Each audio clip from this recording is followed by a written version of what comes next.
nomor urut 2 untuk bertanya kepada calon presiden nomor urut 1. Waktu Bapak 1 menit dimulai dari sekarang. Mas Anies pernah jadi gubernur 5 tahun di DKI. Anggaran DKI setahun sekitar 80 T.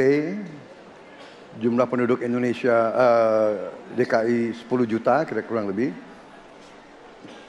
APBD Jawa Barat 35 T, jumlah penduduknya 50 juta, 5 kali DKI.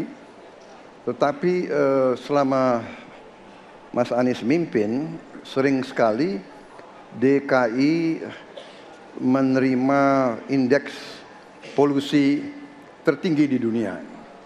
Bagaimana dengan anggaran 80 T, Pak Anies sebagai gubernur tidak dapat berbuat sesuatu yang berarti untuk mengurangi polusi?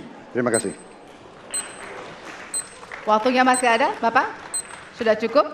Baik, kita akan lanjutkan pada calon presiden nomor urut 1. Kami beri kesempatan untuk menjawab pertanyaan selama 2 menit, dimulai dari sekarang. Pak Prabowo, terima kasih atas pertanyaan yang bagus, tetapi kurang akurat. Saya akan jelaskan, Pak. Ketika satu daerah mengatakan di tempat kami tidak ada COVID, di tempat kami COVID banyak, lalu yang tidak ada COVID kami tanya, kenapa tidak ada COVID? Nah, kami nggak punya alat testing, Pak. Karena tidak punya alat testing, maka tidak ada COVID. Yang punya alat testing, maka ada COVID. Okay? Saya tidak tanya COVID, saya tanya polusi. Boleh saya selesaikan dulu? Ya. Jadi, apa yang terjadi? Di Jakarta kami memasang alat pemantau polusi udara. Bila masalah polusi udara itu bersumber dari dalam kota Jakarta, maka hari ini, besok, minggu depan konsisten selalu akan kotor. Tapi apa yang terjadi? Ada hari di mana kita bersih, ada hari di mana kita kotor.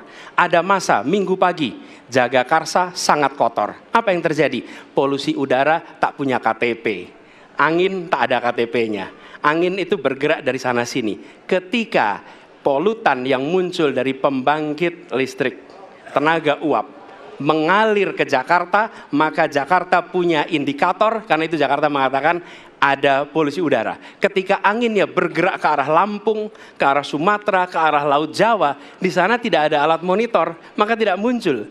Dan Jakarta pada saat itu bersih. Kalau problemnya dari dalam kota saja, maka konsisten tiap waktu. Ya, kita punya masalah polusi. Karena itu kita kerjakan dengan apa? Kita lakukan, Pak. 1, dengan pengendalian emisi dari kendaraan bermotor dan pengujian emisi sekarang wajib. Yang kedua, elektrifikasi kendaraan umum.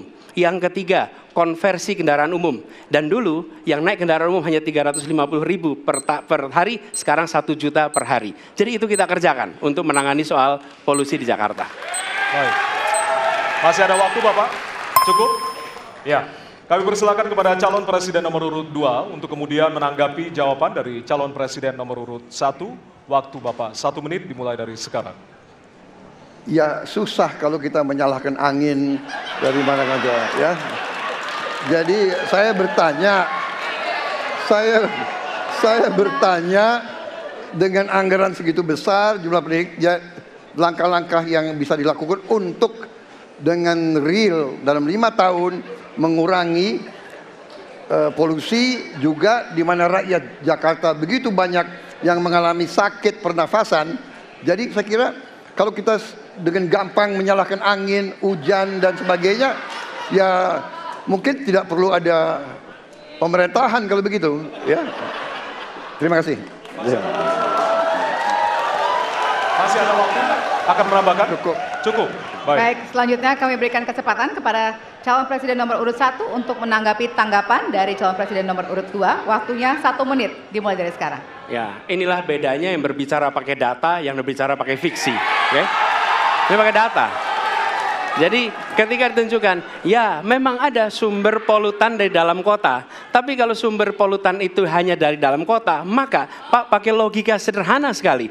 Jumlah motor dari hari ke hari sama, jumlah mobil dari hari ke hari sama. Maka harusnya angka polusinya sama setiap waktu. Betul tidak?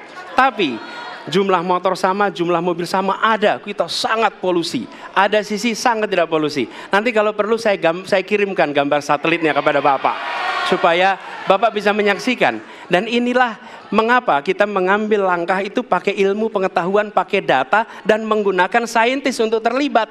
Kalau tidak pakai itu, maka nggak akan ada langkah yang benar. Dan ini kemudian saya teruskan, Pak, bagaimana pengendalian itu dikerjakan untuk dalam Jakarta. Jika saya terpilih presiden, maka yang luar Jakarta saya kendalikan juga, Pak. Baik. Terima kasih. Ya. Dan selanjutnya kami akan beri kesempatan